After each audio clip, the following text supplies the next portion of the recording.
For 30 years, this woman was the leader of a village that had no men. But why? Welcome to my channel. And today, let's meet the woman who ruled a village full of women for 30 years.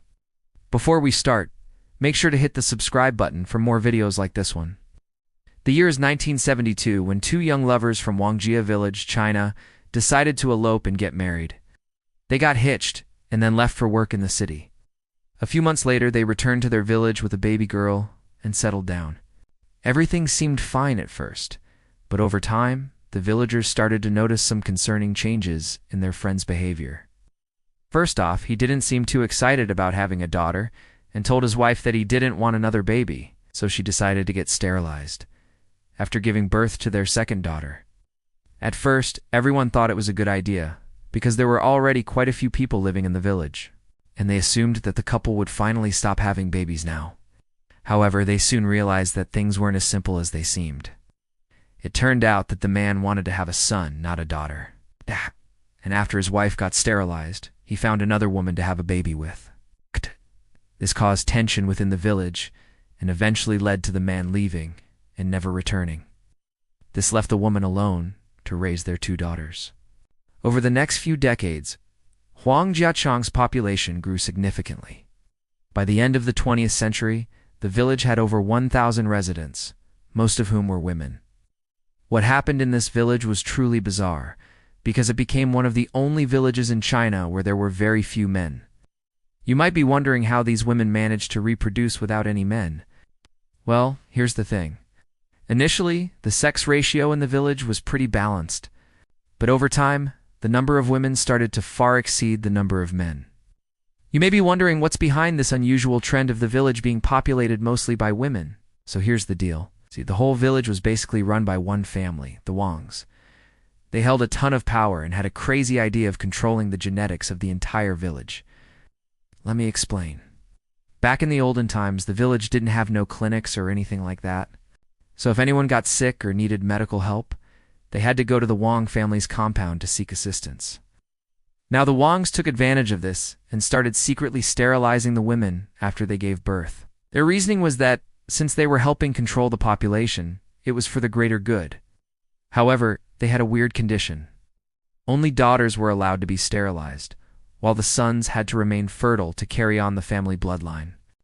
This messed up the natural balance of things, making it almost impossible for anyone to leave the village without getting caught. That's because the village was surrounded by mountains on 3 sides, and on the 4th side, there was a river that was so dangerous that nobody dared to cross it. Also, the government didn't have a clue about what was going on in the village. In 2004, a journalist named Guo Yu from the Beijing News discovered the village and exposed the Wangs' shady practices to the world. After reading the article, the local government was shocked and immediately sent officials to investigate. When they arrived at the village, they were stunned by what they saw. There were way more women than men, which raised a lot of eyebrows. After digging deeper, they uncovered the truth about the Wang family's secret sterilization program and the unnatural gender imbalance in the village. The government officials were furious and arrested several members of the Wang family, including an old woman identified only as Wang. She was the mastermind behind the whole operation and had been pulling the strings for decades. Her twisted plan was to keep her family's bloodline pure and to have complete control over the village. But now her reign of terror was finally coming to an end. With the arrests made, the government took steps to address the situation in Huangjia village. They encouraged the Wang family to leave the village and resettle elsewhere. Additionally, efforts were made to improve transportation links, specifically focusing on building a bridge over the river. This move aimed to make it easier for the villagers to leave and also to bring in outsiders.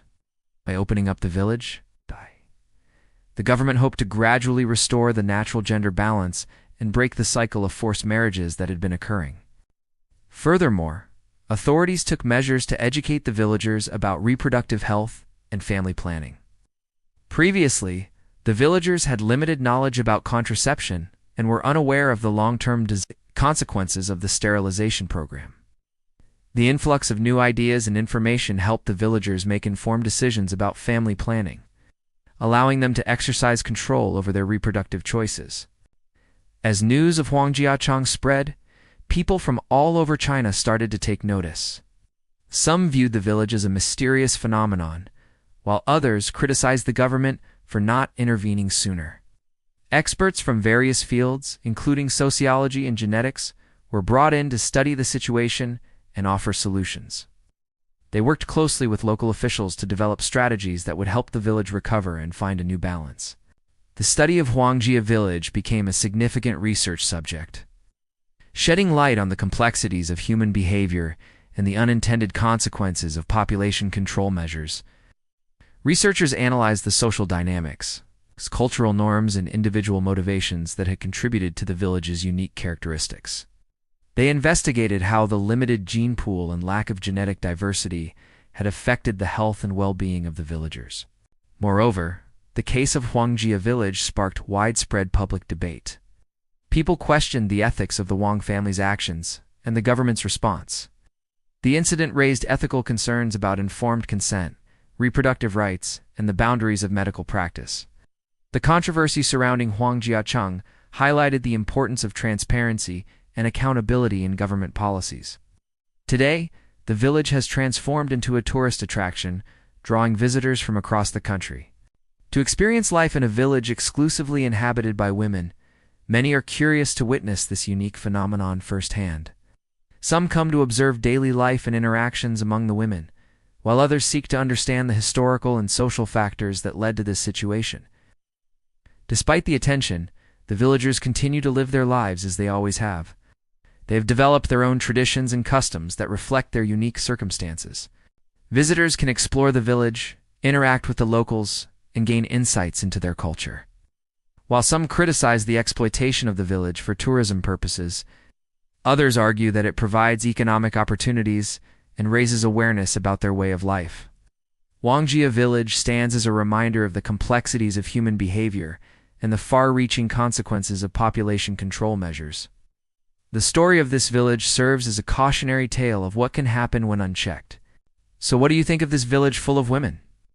If you were one of the men who lived there, would you have done the same thing as the rest of the villagers? Let us know in the comments below. Also, don't forget to subscribe for more amazing videos like this one. Thanks for watching.